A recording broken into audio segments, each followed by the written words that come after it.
مفهوم التربية الإيجابية بناء على علم النفس هو تركيز الآباء والأمهات على رعاية السلوك الجيد بدل من معاقبة السلوك السيء.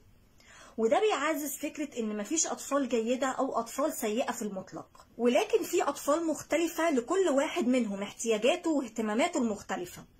ولما بيحس الطفل بالأمان والتقدير والتواصل بيكونوا عندهم قدرة أكبر على فهم الصح والغلط، وده بيحفزهم لتحسين تصرفاتهم. التربية الإيجابية هي التربية اللي بتستخدم فيها تقنيات مبنية على الحب والاحترام والتشجيع والرعاية وتأمين بيئة إيجابية، وهي أسلوب التربية اللي بتساعد الطفل على إنه ينمو ويكبر بأمان وأدب، وإنه ينمي ثقة إيجابية بنفسه بدل من إنه يكبر في بيئة سلبية مليئة بالانتقاد والصريخ ويفقد حسه بالأمان والأدب ويفقد ثقته بنفسه وينمي تصرفات مش سليمة.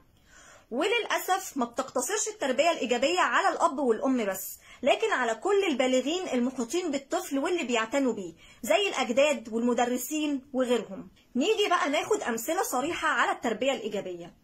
لو بتنادي على ابنك مرة 2 3 وبعدين تصرخي فيقوم على طول، تأكدي إنه مش هيقوم بعد كده إلا لما تصرخي، هتبقى مسألة تعود. ما تعودهوش على الصريخ، قومي وخدي منه الحاجة اللي هو مشغول بيها وامسكيه وكلميه عينك في عينيه، انت مش بترد عليا ليه؟ واتفقي معاه ان الحاجة اللي هتنشغل بيها وما تردش على ماما هتتشال فورا منك، لو تلفزيون هيتقفل ولو موبايل هيتاخد ولو لعبة هتتشال.